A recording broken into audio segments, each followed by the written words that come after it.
So what can a prepper or even an average person learn from Hurricane Harvey, Hurricane Irma, the recent hurricanes that have torn through our hemisphere? Well, hopefully a prepper has learned much, but unfortunately the average person hasn't learned very much, or in many cases, anything at all.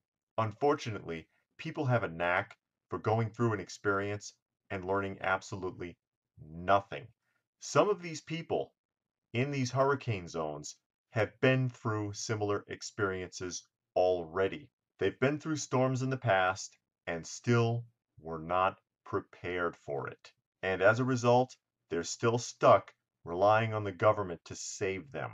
Unfortunately, in today's day and age, being a prepper has a fairly negative connotation. They're mocked by the media as being conspiracy theorists. But being a prepper is not necessarily about expecting the end of the world. Every prepper is not sitting there thinking that a comet is about to slam into the earth. Most of the time, it's just about being ready for an emergency, and these were certainly emergencies. So you have all these people who live in hurricane zones who have been through major storms and even hurricanes before, but still were not prepared, still didn't even think of it. Where were their food reserves? Where were their water reserves? Did they have any method of pumping out water? The last time they went through this kind of a storm and had to board up their windows, did they keep any of the wood? No, they threw it away. That's why all the hardware stores in those areas sold out of absolutely everything. You couldn't buy a board or a nail anywhere in those areas day before the hurricane. Completely sold out and probably overpriced. But unfortunately, even though they've been through this sort of thing before, and even if they haven't, know that they live in a zone that could potentially have storms like this, just were not ready.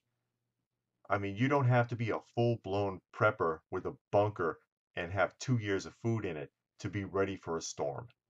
No boards for the windows, no emergency radios, no emergency food supply, no backup water, and no plan. Ultimately, no plan. If you were in this type of an area, I'm not trying to put you down, but this is something you need to consider for the future and be ready for it in the future. Another thing here is that unfortunately, due to the nature of the storms, it has allowed for people in powerful political positions to try to set up precedents for the future. Florida, for example, with their announcement for mandatory evacuations, police were driving through the streets on megaphones telling people that they were under a mandatory evacuation order and that they needed to leave their homes immediately. No one from the government should be able to tell you to leave your home. And that is something that should be brought up and something that should be fought. Furthermore, the governor of the U.S. Virgin Islands had a gun confiscation order. Now, you remember this happened in Hurricane Katrina. The media has done a lot to cover that up. It's not so easy to come across those stories, but it happened. Police went door to door, sheriffs went door to door, and did what police and sheriffs are always saying they're not going to do. They followed an executive order from their governor to go door to door and take people's guns. They sure did it. And those lawsuits were just ended within the last couple of months. The NRA and other organizations have been pressing the Louisiana government for years to get those people's weapons back. And it was only just recently settled out of court with no monetary compensation, not even for the damage that was done, breaking into people's homes, because they sure did. Some of these photos that are going up here right now are actual photos of police breaking into the homes of people who were refusing to follow the order. All that's been accomplished is that the government has agreed to return the guns. And, I can almost guarantee you those people are just going to get a box full of parts, because every time they take a gun, they take that whole thing apart right down to every factory screw and give you back a box with 100 pieces in it that even an experienced gunsmith will have trouble putting back together. But they gave the order in the U.S. Virgin Islands, and that's just trying to set precedents. And unfortunately, because of the behavior of people in the U.S. Virgin Islands right now, that precedence can almost be justified. Because guess what? Those people weren't prepared.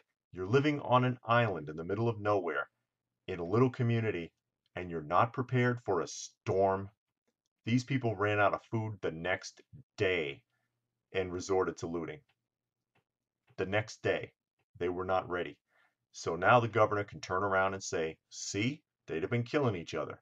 It's a good thing I did that. And the next time a state wants to try to take away your weapons, they can turn to the Virgin Islands and say, look, you see how that worked out? And another lesson here is for the people who sit there and say, oh, well, my community isn't like that. You show me a community that's more tightly knit than people living alone on an island together, who were at each other's throats almost immediately because the supermarkets were empty.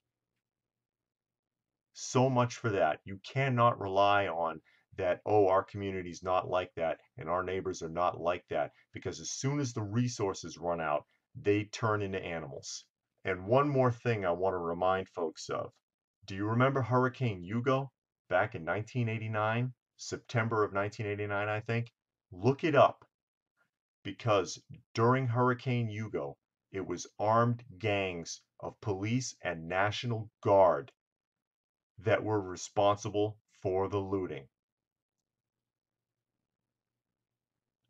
So much for being able to trust the government in an emergency. And they want to take your guns away. Good luck with that.